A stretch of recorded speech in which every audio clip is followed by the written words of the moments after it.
정보가 있는 시사 토크쇼 장윤선, 박정호의 팟짱. 정보가 있는 시사 토크쇼 팟짱. 여러분의 광고를 기다리고 있습니다. 광고 문의 02733-5505 내선번호 108번입니다. 안녕하세요, 박정호입니다. 오늘 저는 광주에 내려와 있는데요. 광주 호남 민심을 직접 들어보기 위해 달려왔습니다. 4.13 총선을 2달에 앞둔 지금 갈라진 야권은 저마다 광주 호남 민심을 얻기 위해 전력을 다하고 있는데요. 호남 민심 정말 궁금합니다. 청취자분들도 많이 궁금하시죠? 끝까지 들어주시길 바라겠습니다. 네, 이 시간 광주 호남 민심을 생생하게 전해줄 귀한 세 분을 모셨는데요. 제가 소개해 드릴게요. 먼저 저 끝에 계신 오승용 전남대 5.18 연구소 교수님. 안녕하세요. 네, 안녕하십니까. 네, 오승용입니다. 반갑습니다. 그리고 전진숙 광주광역시의회 의원님 나와 계십니다. 네, 반갑습니다. 전진숙입니다. 네, 제 옆에 이정우 더 좋은 자치연구소 연구실장님 나와 계십니다. 안녕하세요. 안녕하세요, 이정우입니다. 네, 반갑습니다. 자, 저희가 나와 있는 곳이 마을 카페예요. 그 협동조합, 그러니까 마을 주민들, 시민들이 돈을 내서 이렇게 만든 카페인데 저희 오마이뉴스에서 꿈틀리 버스 첫 번째 장소로 방문했던 곳이기도 한데요. 또 뜻깊게 이렇게 민심 토크를 여기서 진행하게 됐습니다. 네, 반갑습니다. 표정이 좀 많이 굳어 계신데 카메라가 있다고 너무 쫄지 마시고요. 웃으시면서 마음 편하게 말씀해 주시면 고맙겠습니다.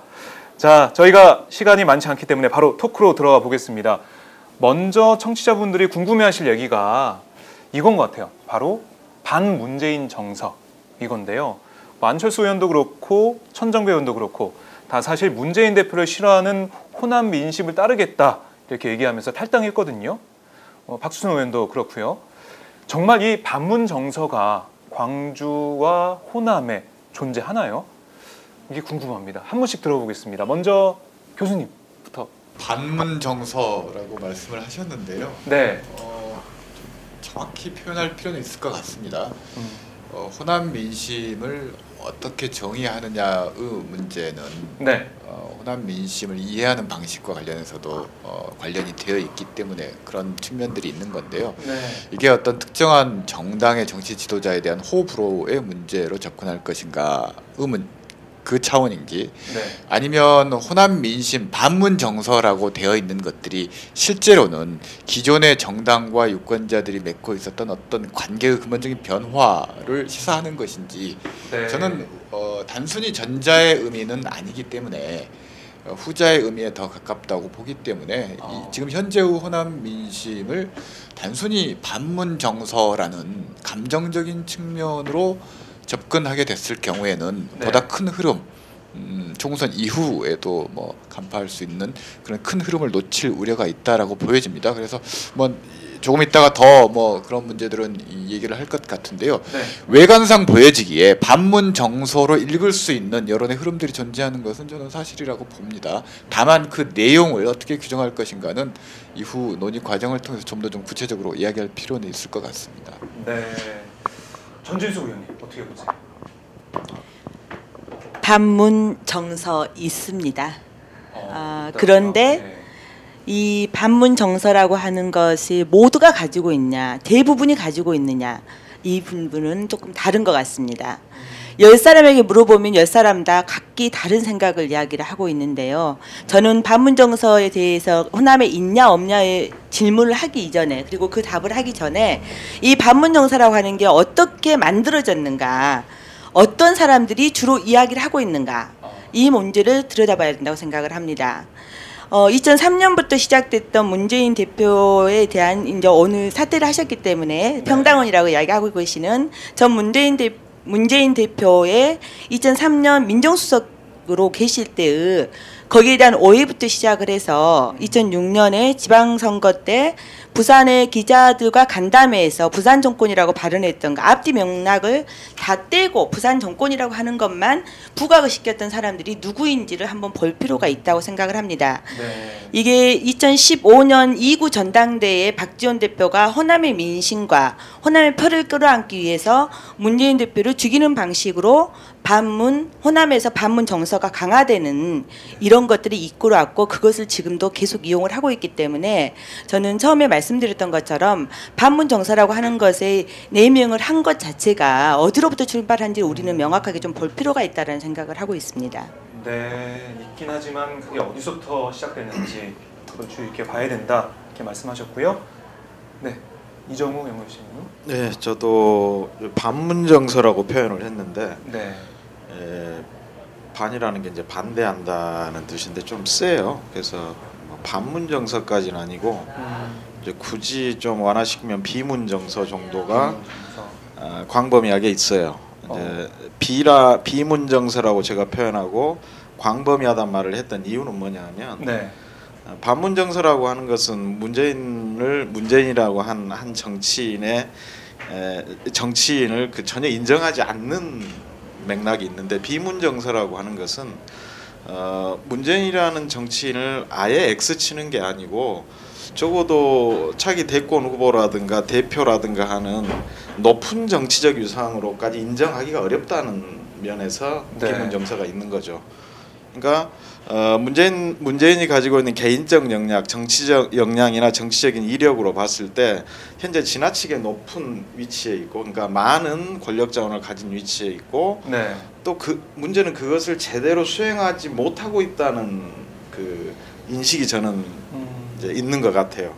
그러다 보니까 이제 문재인으로는 안 되겠다 이제 이렇게 많이 말을 하는데 네. 그 안 되겠다는 게 문재인을 아예 뭐 정치권에서 퇴출시켜야 된다 이런 게 아니고 좀 더 훈련돼야 되고 좀 더 뭔가 역량을 쌓아야 된다. 그래서 대표 자리나 대통령 후보로서는 검증이 더 필요하다.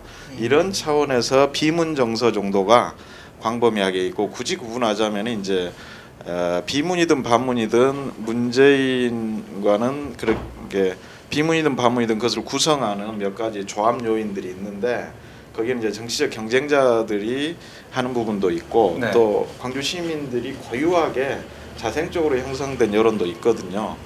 근데 그 모든 것을 그 공통하는 이거는 뭐 조사라든가 이런 걸로 해서 알 수는 없는 거니까요. 제가 직관적으로 봤을 때 이 모든 것을 공통하는 정서는 비문 정서라고 뭐 표현하면 할 수 있고 그 내용은 문재인이라고 하는 사람의 정치적 역량에 대한 의문 이 정도로 저는 반문이든 비문이든 있다 이렇게 말하고 싶어요. 네. 그럼 지금 문재인으로는 안 된다 이런 정서가 있다고 했는데 왜 그런 생각이 나오게 됐는지 그것도 문재인으로는 안 된다라는 말 속에는 무엇도 담겨 있냐 문재인에 대한 기대치도 같이 담겨 있죠. 그리고 무엇보다도 지난번 대선에 절대적인 지지를 보내줬던 광주 시민들이 상당 부분 문재인으로는 안 된다는 말을 하고 있다는 거예요. 네. 저는 어떤 이야기를 이제 문재인에 대한 이야기를 한다고 하면 여기서부터 출발을 해야 된다고 봅니다. 그러니까 어떤 여론이 있으면은 그 여론을 긍정하는 바탕 위에서 뭔가 다음 이야기를 전개할 필요가 있는데 네. 지금 민주당에 대한 분노에 가까운 그런 이 마음이 어디서 생겨나냐면은 그것을 인정하는 바탕이 없어요. 민주당이 이 부분에 대한 오해다. 이 부분을 잘못 알고 있다. 우리는 안 그랬는데 왜 그러냐. 이제 이런 식의 이 반론들이 나오거든요. 네. 근데 그거는 물론 그런 억울한 부분이 있을 수 있겠죠. 그런데 뭐 그 정치와 관련해서 그런 억울함을 그냥 뭐라고 합니까? 옳고 그름의 관점에서 돌파하려고 하는 것은 굉장히 부족한 태도라고 봐요.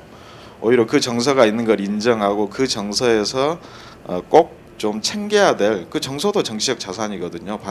반대 정서까지도 이걸 찾는 좀 긍정적인 노력이 필요한데 자꾸만 그 핑계를 대는 정치, 그 정서 자체를 인정하지 않으려는 정치 네. 이것이 좀 더 이렇게 반문이나 비문 정서를 증폭시켰다고 봅니다. 네. 제가 교수님, 잠깐 좀 몇 마디 더 덧붙이고 싶은데요. 일단 두 가지 측면이 있는 것 같습니다. 첫 번째 측면은 뭐 비문 정서든 반문 정서든 저는 큰 차이는 없다고 보이고 개인적으로는 보는데 이런 정서들이 왜 생겨났을까? 뭐 그것이 생성되는 과정들은 분명히 분석할 필요는 있죠. 네. 흔히 이제 침묵의 나선 이론이라는 게 있습니다. 어떤 발언을 했을 때 내가 그 발언으로 인해서 불이익을 받거나 왕따를 당하거나 이럴 것 같으면 침묵해 버리는 거죠. 현재의 비문 정서든 반문 정서든 이른바 문재인 대표에 대한 비호감, 비토 여론들이 형성되는 과정에는 분명히 그런 침묵의 나선 이론에서 이야기하는 그런 측면들이 있다라는 겁니다. 그래서 실제로 그와 다른 생각을 가지고 있는 사람들의 여론들은 채집되지 않는 거죠. 그러다 보니까 예. 문재인에 대한 반대 여론을 가진 사람들만 과도하게 채집되는 과정에서 그런 여론들이 나타나고 있다는 겁니다. 최근의 단적인 경우를 보면 설명이 될 것 같은데요. 네.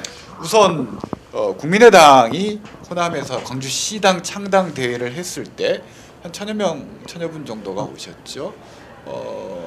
더불어민주당이 지난번 더불어 콘서트를 했을 때 뭐 2천에서 3천 명 정도가 왔습니다. 물론 동원의 과정이 있었겠죠. 절반 네. 정도는 동원이겠죠. 그렇지만 자발적으로 참여해왔던 분들이 있고 이 분들의 목소리가 이제 서서히 다시 들리기 시작했다는 거죠. 즉 그 이전에 반문 목소리에 묻혀서 침묵하고 있던 사람들의 목소리가 올라오기 때문에 지지율 변화가 생기고 있는 측면이 있다라는 겁니다.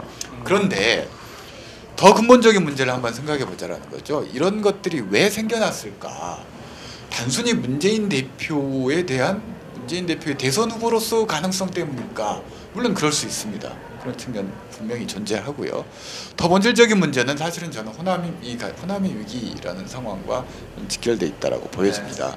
호남의 위기는 두 가지 측면으로 다시 나눌 수가 있죠. 호남이 가지고 있는 경제적인, 사회적인 측면에서 위기가 있고 정치적인 측면에서 위기가 있다라는 겁니다. 저는 앞에 얘기했던 사회적인 측면에서 위기는 논외로 하고 정치적인 측면에서 어떤 게 있냐면 호남이 그동안 한국 야당 정치에서 가지고 있던 일정한 위상과 역할이 있었다라는 거죠. 네. 그런데 최근에 급격한 추락이 지금 반복되고 있습니다. 그게 10년 넘게 지속되고 있죠. 이 과정에서 언제까지 호남이 이 남의 들러리를 서야 되느냐, 혹은 호남 불가론을 숙명처럼 받아안고 살아야 되는가라는 근본적인 저변에 깔린 네. 그런 문제의식들이 있었던 거죠. 그런 것들이 아마 불을 질렀던 게 종편의 영향도 분명히 존재할 겁니다. 일종의 커뮤니케이션 트리거라고 그러는데요. 네. 뭔가 불만들이나 불안들이 쌓였을 때 그게 폭발할 수 있는 계기들을 만들어주는 게 있어요.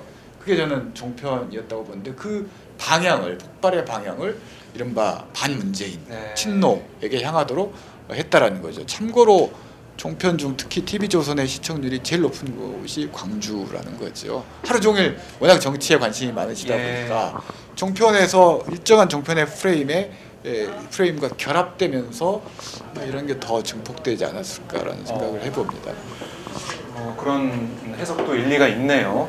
그러니까 지금 침묵하던 분들이 목소리를 내기 시작하면서 오히려 더 민주의 지지율이 올라가고 있는 상황이 됐고, 지금까지 그 호남 민심이 그동안 더 민주에, 그리고 문재인 대표 체제에 등을 돌렸던 건 그동안 문재인 대표 체제에서 어떤 뭐 정권 교체의 가능성이나 아니면은 지역 발전에 대한 그런 비전을 못 봤다라는 그런 면도 있을 수 있고요. 그리고 아까 종편 문제 말씀하셨는데 종편이 반문재인 정서를 부채질한 측면, 이런 여러 가지 요인이 복합적으로 발생했다라는 건데, 제가 지금 목포에 갔다가 광주로 왔는데요. 목포역에서 전남도청으로 갈 때 택시 탔습니다. 택시 기사분이 그러시더라고요. 호남은 그렇게 우리가 호남 지역 정치인들을 뽑아서 올려보냈는데 호남 발전은 왜 아직까지 이렇게 안 되고 있냐, 그러면서 정치 불신에 가까운 말씀 하시더라고요. 그런 지역 정서도 있고 여러 가지가 복합적인데요. 의원님 어떻게 보세요? 이 광주 호남 민심 안에는 이런 것도 있을 것 같습니다. 야당이 이대로는 안 된다, 이래서는 정권을 되찾을 수 없다라는 생각이 투영된 게 어떻게 보면은 지금 국민의당 그리고 다른 천정배나 박주선 의원의 세력들이 국민의당과 연합하면서 계속해서 세를 키워나가고 있는 그런 부분이 있을 것 같은데, 이런 상황에 대해서 어떻게 보시는지요? 국민의당 그리고 천정배 의원, 결국은 천정배 의원이 어떤 방식으로 이야기를 하더라도 흡수돼서 들어가는 방식이었던 거잖아요. 네. 그래서 세가 확장되고 있다라고 하는 거에 대해서는 별로 저는 동의하지 않습니다. 그리고 앞에서 말씀하신 호남의 민심 그리고 반문정서 계속 말씀을 하고 계시는데 실은 정말 아이러니컬하게 제가 동네를 들어가서 주민들을 만나면요. 50대 60대 어르신들은 문재인 제대로 못하고 있다라고 이야기를 하셔요. 네. 근데 20대 30대 40대를 만나면 저에게 더 민주에 남아서 열심히 해야 된다. 문재인이 뭘 특별히 못한 게 있냐라고 하는 이런 극단적인 모습들을 보이고 있어서 제가 서두에서도 반문 정서가 호남에 강주에 굉장히 좀 심각하냐고 하는 부분에 대해서 10사람에게 물어보면 10사람 다 다른 대답을 한다고 말씀을 드렸던 것처럼 네. 이렇게 서로 다른 사고를 하고 있고 다른 측면을 보고 있다고 하는 거죠. 저는 50대 60대 어르신들이 그렇게 말씀을 하는 것은 그동안의 노무현 정권과 김대중 정권을 보면서 뭔가 호남의 한 그리고 대한민국을 변화시킬 수 있다고 하는 끊임없는 기대심을 가졌었던 거고 그 기대심리가 문재인에게도 지난 대선 때 그대로 보여졌다고 생각을 해요. 네. 그런데 최근에 더불어민주당이 정치적인 어떤 싸움을 하거나 민생을 챙기는 데 있어서 정확한 자기 모습을 보여줬느냐라고 하는 측면에서 굉장히 부정적인 거죠. 충분히 이슈 파이팅 할 수 있고 어떤 것들을 주도적으로 풀어갈 수 있는 이치가 있었음에도 매번 그 제대로 대처를 못하면서 뒤로 밀리고 어떤 걸 하나도 수권 정당으로서 가기 위한 자기의 모습들을 한 번도 보여주지 못했었던 거고 네. 그것에 대한 실망감이 결국은 어른들에게 그런 좌절감을 나타내는 방식으로 나타났다고 생각을 하고 또 한 측면에서는 그럼에도 불구하고 더불어민주당이 제일 야당으로서 자기 역할을 앞으로도 할 수 있다고 하는 기대는 최근에 더불어민주당이 보여줬던 어쨌든 당 운영에 관한 문제나 인적인 자원을 영입을 하는 과정 속에서도 나름대로 뭔가 변화할 수 있다라고 하는 이런 기대치를 조금씩 갖는 것 같습니다. 네. 근데 결국은 지금 현재도 문제가 되고 있는 것은 물론 종편도 말씀하셨지만 결국은 박근혜 정부 하에서 정권이 가지고 있는 그 프레임 이를테면 친노 패권주의라고 하는 프레임을 종편과 같이 언론에서 만들어낸 거고 네. 그 안에서 어떤 돌파구도 가지 못했던 이런 어려움들이 있었던 것 같습니다. 그리고 이 부분에 대해서 추후에 어떻게 뚫고 나갈 건가 하는 문제는 지금 현재 당이 보여주는 여러 가지 과정을 통해서 조금씩 나아지고 있지 않나 이런 생각을 해봅니다. 네. 의원님은 지금 탈당은 안 하신 상태죠? 더 민주에 계시는 거죠? 네, 저는 탈당을 하지 않겠다고 했습니다. 예, 거의 대부분 탈당을 하신 걸로 알고 있는데 시의회. 저는 이게 이제 정치인으로서 좀 뭐라 그래야 될까 이성적으로 생각하지 않는 거 아니냐라고 이야기할지 모르겠는데 네. 제가 그런 질문을 많이 받아요. 왜 탈당하지 않느냐라고 하는 질문에 저는 이렇게 답합니다. 제가 뭔가를 향해서 움직일 때는 제 가슴을 뛰게 하는 게 있어야 된다. 네. 그런데 민주당 물론 다 마음에 드는 거 아닙니다. 굉장히 마음 부족합니다. 그리고 국민을 위해 향해서 사죄할 것도 너무나 많습니다. 그런데 새롭게 만들어지는 안철수 신당이라고 하는 국민의당이 새로운 목표와 새로운 비전과 새로운 인물로 채워지는 우리의 희망의 정당이 될 수 있겠는가 하는 부분에 대해서는 저는 어떤 점수도 줄 수 없기 때문에 네. 지금 있는 더불어민주당 안에서 제가 의원으로서의 제 직분에 맞게 최선을 다하겠다 이런 생각을 하고 있습니다. 네. 소신이 확실하시네요. 네, 감사합니다. 칭찬으로 알겠습니다. 네. 참 가슴이 뛰어야 된다고 하셨는데 지금 이 토크는 가슴이 뛰게 하고 계시나요? 네, 뛰게 하고 있습니다. 네. 그러나 알겠습니다. 자, 참 어려워요. 이게 호남 민심 저희가 알아보러 왔는데 이 자리에서도 참 어렵다는 걸 다시 한번 느낄 수가 있습니다. 근데 지금 여론조사 아까 언급이 잠깐 나왔는데 국민의당이 더 민주를 앞서다가 지금은 더 민주가 국민의당을 앞서는 모양새예요. 엎치락뒤치락 하고 있는데 이거 어떻게 해석할 수 있을까요? 더 민주가 김종인 체제에서 혁신하는 모습을 보여주면서 인재 영입하는 모습을 보여주면서 호남 민심을 좀 얻고 있다 이렇게 볼 수 있는 건가요? 그냥 뭔가 이제 긍정적 평가를 최대한 자제하고 하자면 네. 그 도토리 키재기식 정치를 하는 데서는 실수 안 하면은 점수를 얻는 거거든요. 그러니까 제가 봤을 때 국민의당은 뭐 실수의 연속이고 실수라기보다는 그 당의 본질인 것 같아요. 그게 정체성. 그것이 본질인 것 같아요. 그리고 이제 오히려 더불어민주당은 원래 당내에 있었던 사람들의 이제 지속적인 방해, 더불어민주당에 이제 남아 있는 사람 입장에서 봤을 때 방해하고 또 조금 그렇게 깨끗하지 못한 경쟁을 했던 세력들이 나가주니까 나름대로 전열을 정비하고 원래 하고자 했던 정상적인 프로그램들을 돌릴 수 있었던 것 같아요. 네. 근데 이걸 제가 정상적인 프로그램이라고 이야기하는 것은 이게 대단한 프로그램은 아니란 이야기예요. 아직도 뭐 미흡한 점이 많고 그렇지만은 이 판국의 정상적인 프로그램이라도 겨우 돌리고 있고 네. 국민의당은 뭐 충분히 예측할 수 있듯이 못할 뿐만이 아니고 그 못한 것이 한두 번의 실수가 아니고 그 당이 그렇게 갈 수밖에 없는 그 당의 본질에 가까운 것이다. 이제 이게 태생적인 한계다. 판단이 되기 때문에 이제 저는 이 차이가 점점 더 벌어질 거라고 봅니다. 그럼 앞으로 더 민주의 그 여론 지지율이 더 올라갈 것이다. 물론 이제 전제 조건이 있겠죠. 예. 최소한 더 민주가 지금 정도라도 이제 유지를 해야 된다는 전제 조건이 있는데 네. 원체 못하고 있기 때문에 뭐 이 정도 유지하는 건 어려울 것 같지가 않아요. 조금만 더 잘하면 되니까. 네. 그렇게 그리고 나서 이제 유권자 입장에서는 결국은 총선과 시기적으로 좀 멀리 떨어진 단계에서는 좀 여론을 갖고 노는 경향이 있거든요. 광주 유권자들이 예. 저한테 이렇게 여론조사가 온다 하더라도 더불어민주당 저는 뭐 지지자라기보다는 넓은 의미의 지지자인데 저한테 온다 하더라도 국민당을 찍었을 것 같아요.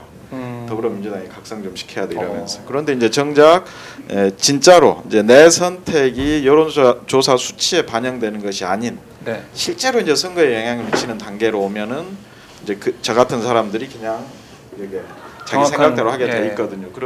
그것만 이제 그런 몇 가지 요인들이 겹치면서 저는 더 벌어질 거라고 봅니다. 네. 전략적 선택, 여론조사 이거 말씀해 주시고 그리고 국민의당의 정체성, 본질 문제까지 언급해 주셨습니다. 그런 것들이 더 민주가 좀 앞서게 만드는 그런 요인이 됐다 말씀해 주셨는데 예, 교수님. 네. 그 여론조사의 측면들을 보면 좀 분석적으로 살펴볼 필요가 있을 것 같은데요. 현재의 국민의당 지지층을 분석해 보면 세 개층으로 분석을 할 수가 있어요. 네. 우선 더불어민주당에 실망해서 이탈했던 지지층이 있습니다. 그리고 더불어민주당이든 새누리당이든 선택하지 않고 있던 부동층들이 다수 있죠. 네. 그리고 새누리당에서 수구적인 새누리당의 수구적인 모습에 실망해서 넘어온 합리적인 보수층이 또 있습니다. 아마 국민의당을 구성하는 가장 두터운 지지층은 부동층인 것 같습니다. 네.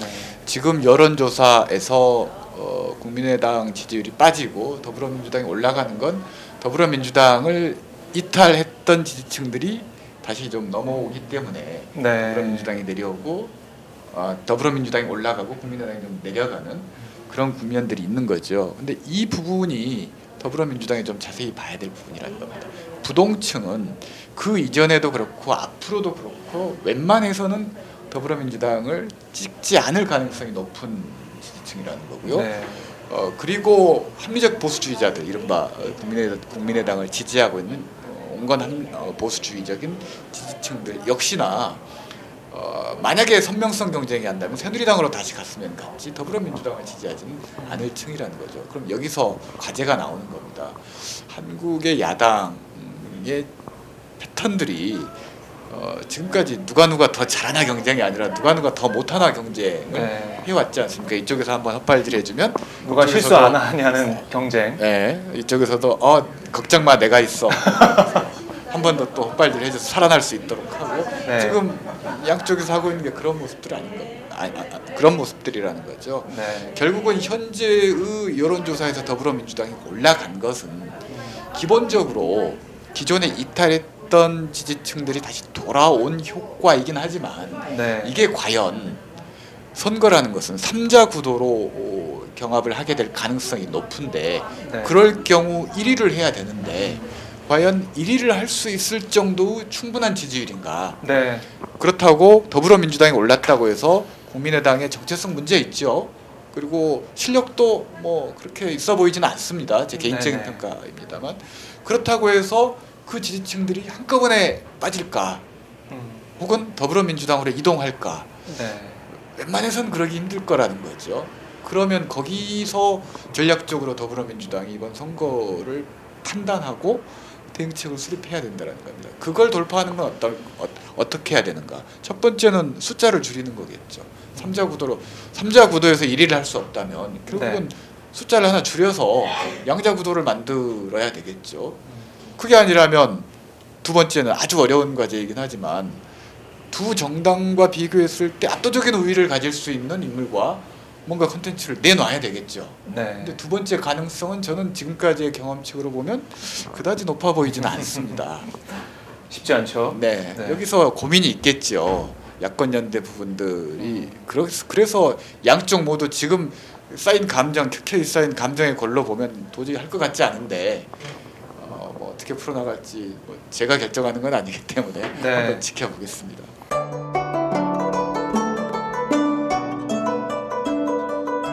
안녕하십니까. 저는 정도전을 15년 전에 최초로 소설로 썼던 작가 임종일입니다.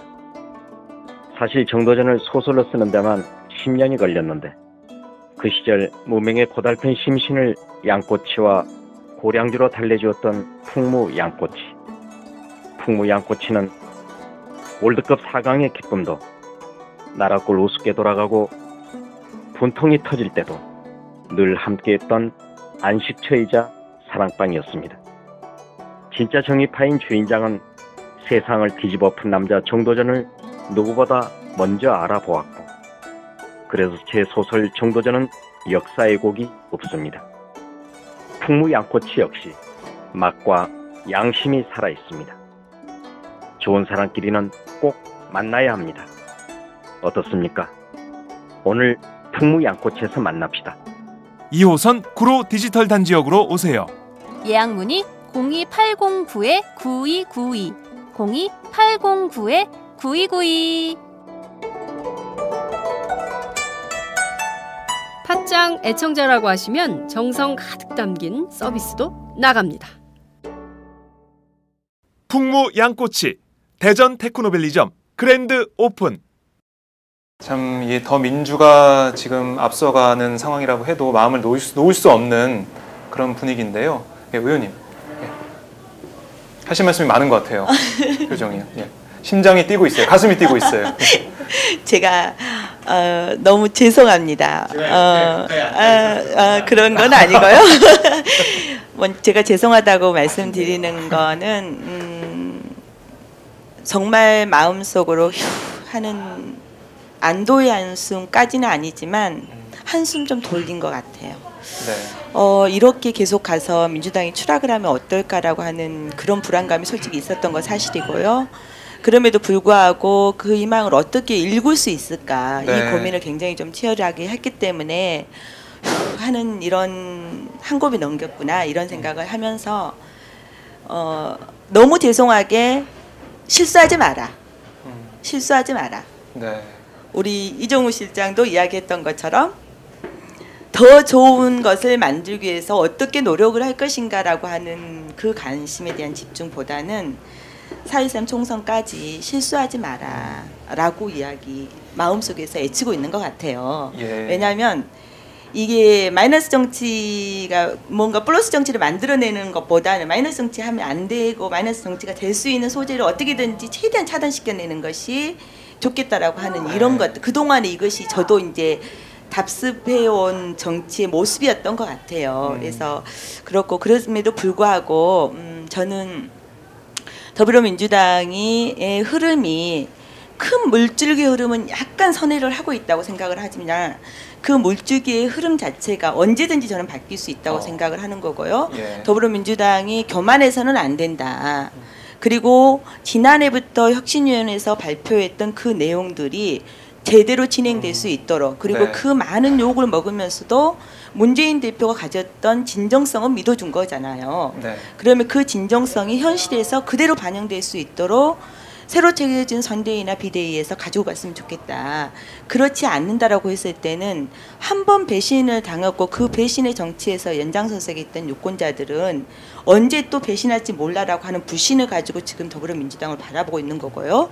그 연장선상에서 기대를 건 만큼 국민의당에게 실망을 하고 있는 거라고 생각을 합니다. 네. 그래서 아무튼 약속을 했던 것들을 지키기 위한 몸부림을 누가 얼마나 하느냐에 따라서 이 흐름은 그대로 갈 거라고 하는 기대치를 갖고 있는 거죠. 네. 지금 뭐 어떻게 보면은 부자 몸조심하는 그런 느낌도 들어요. 그러니까 실수를 안 하려고 어떻게든 조심하고 몸을 낮추고 아까 마이너스 정치라고 하셨지만 그런 부분들이 있는데 호남 민심을 얻기 위해서 경쟁력을 갖기 위해서는 어떤 뭐 경쟁력이 있어야 된다 이렇게 보시는지 이것도 궁금하네요. 그러니까 호남 민심이 원하는 정치 그런 당 이런 게 어떤 걸까요? 호남 민심이 원하는 정치, 저는 정권을 다시 되찾겠다고 하는 강한 의지의 모습이라고 생각을 하고 있습니다.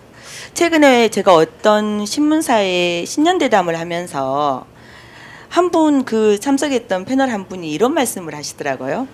다른 지역에는 충청권, 경기도, 뭐 서울, 경기도, 그 다음에 뭐 대전, 대구 쪽, 부산 이렇게 하면 차기 대권 후보자들이 있다. 네. 이름만 들만 하면 그 사람, 그 지역이면 그 사람 하는데 호남은 아무도 없다고 이야기를 하시면서 호남 국회의원들의 꿈은 국회의원이다라고 이야기를 하시더라고요. 제가 정말 쑥스럽긴 했지만 네. 그 말에 절대 동감이라고 이야기를 드렸어요. 그러니까 그만큼 자기의 지역에서 국회의원 배지를 다는 것에 목표를 두고 있는 국회의원을 보면서 네. 특히 정치의식이 높은 강주 시민들은 기대할 게 없다고 판단하시는 거고요. 더 큰 야망과 꿈을 가지라고 이야기하는 거잖아요. 그래서 저는 호남 민심을 잡는다고 하는 것이 그리고 지금껏 민주당에게 실망했던 것은 수권정당이 되겠다고 하는 그런 야망과 그런 꿈을 갖고 있지 못한 것에 대한 실망으로부터 나타났기 때문에 그러한 부분들이 굉장히 중요하다는 생각을 하고 그것을 가지고 있는 새로운 정치인들을 얼마만큼 발굴해내고 이들이 지역 정치를 해낼 수 있도록 뒤에서 푸싱을 해주냐 하는 문제가 가장 호남 민심을 잡기 위한 척도이지 않을까 이런 생각을 합니다. 그리고 단 하나 제가 좀 더 붙이고 싶은 거는 최근에 더불어민주당에 영입된 모 상무와 모 변호사가 강주에 공천을 받는다라고 하는 이야기들이 상당히 많이 떠돌고 있습니다. 그런데 저는 개인적으로 물론 그들이 가지고 있는 그들의 이름으로부터 그들의 사회적 지위로부터 굉장히 많은 프레임을 가지고 있다고 생각을 하지만은 아니었으면 좋겠다는 생각을 해요. 왜요? 왜냐하면 강주에서 저희들과 호흡하고 살을 부대끼고 강주를 알고 있는 사람들 우리 지역에도 상당히 많은 좋은 인재들이 있어요. 근데 더불어민주당이 최근의 영입을 보면 강주에서 지역을 알고 지역 분권을 고민하고 이런 사람들은 하나도 없어요.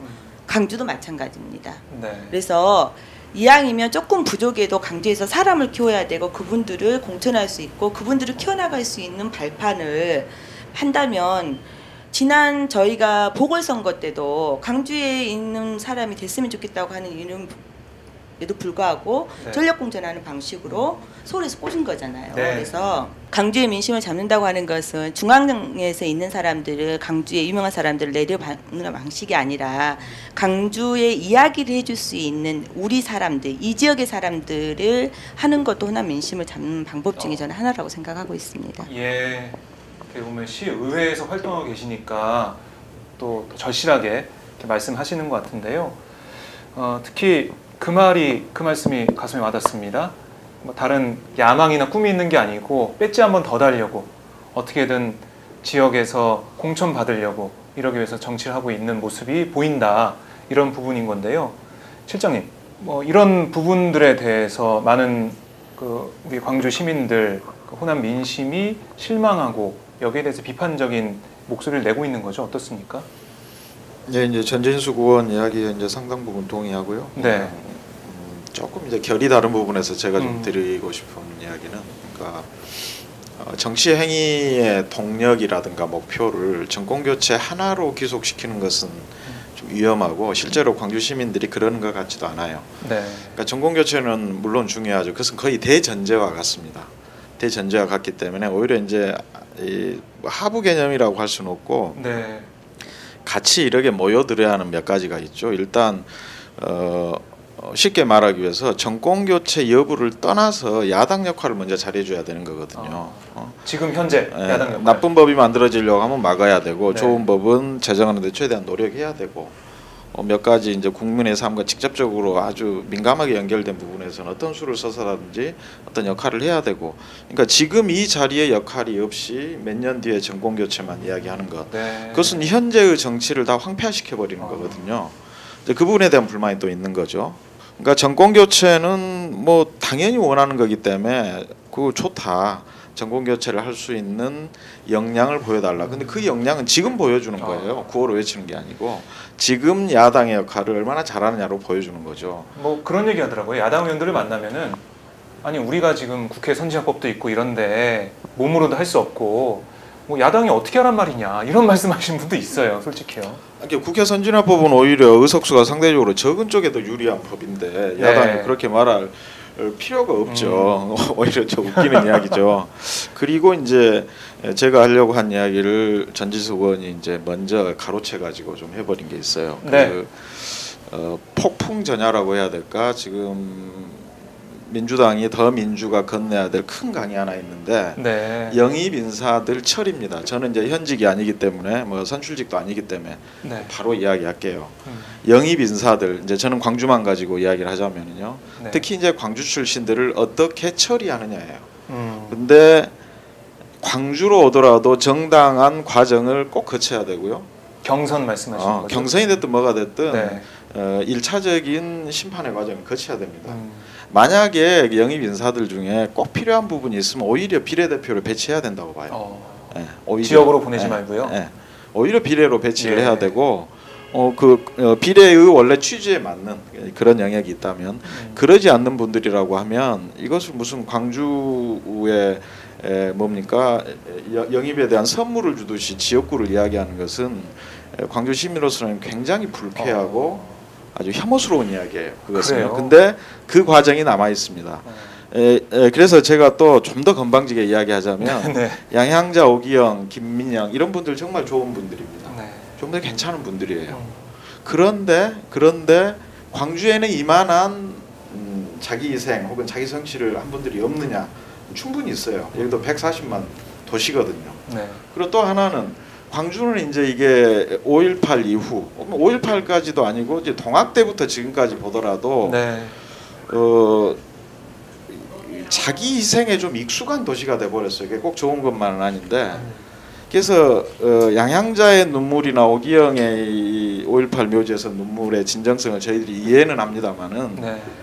이분들이 이 호남과 광주가 가졌던 긴 그런 아픔의 역사를 이분들이 대변하는 건 아니에요.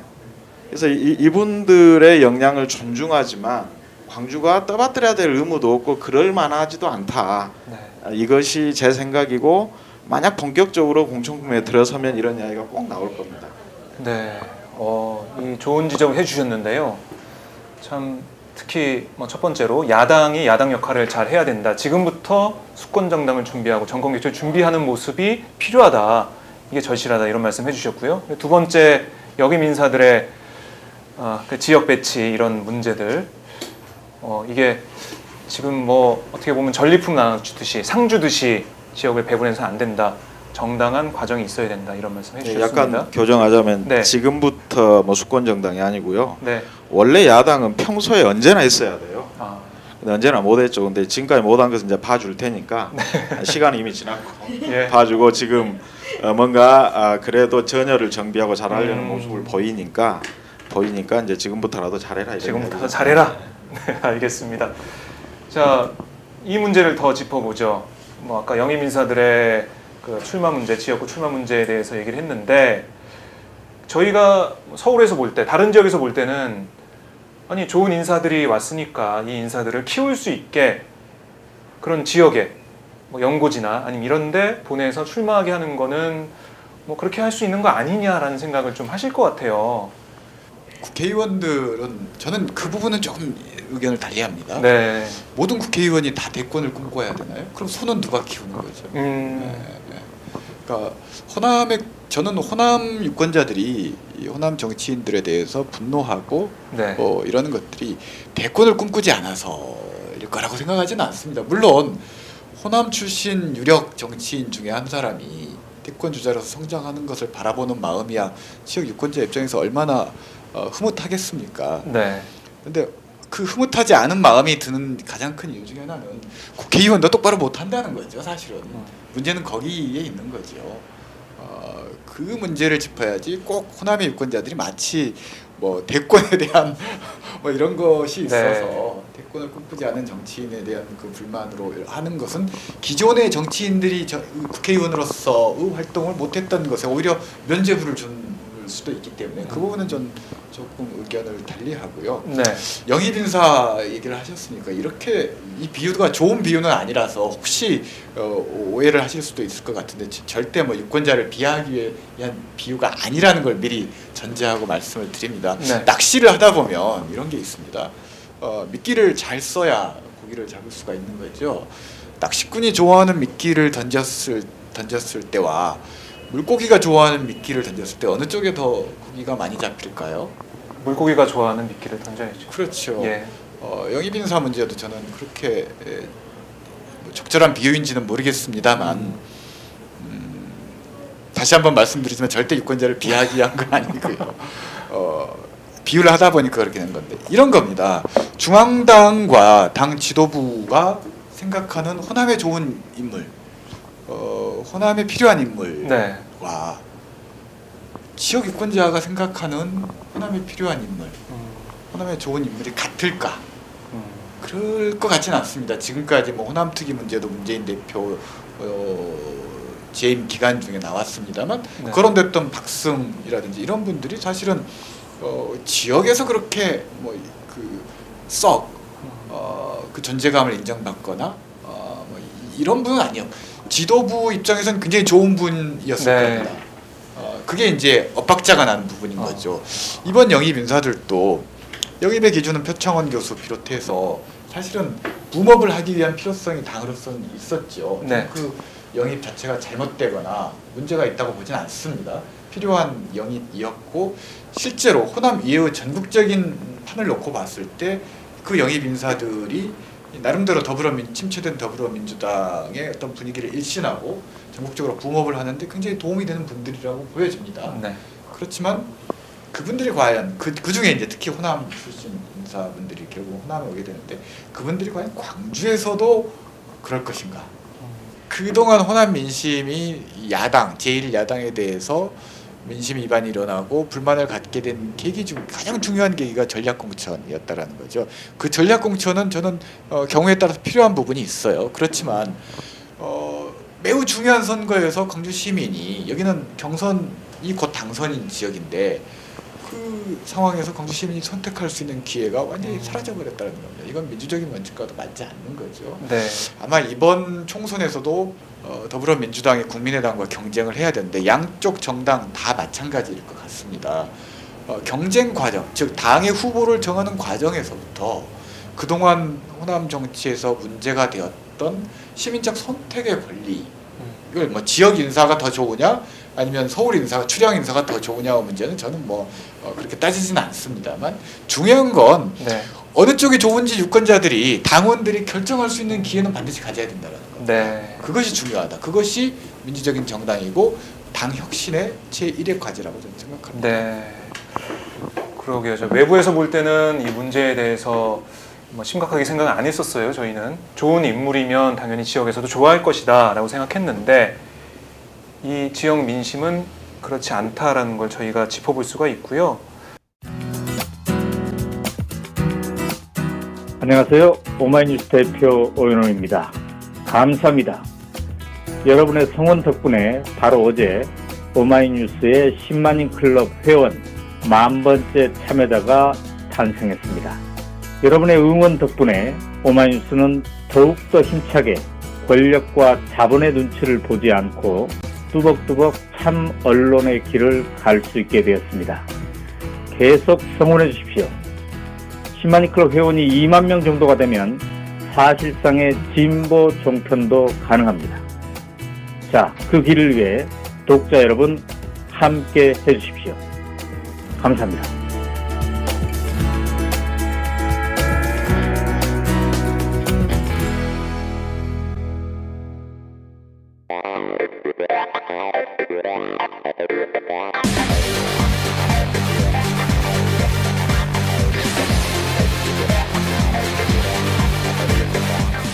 정보가 있는 시사 토크쇼 장윤선, 박정호의 팟짱.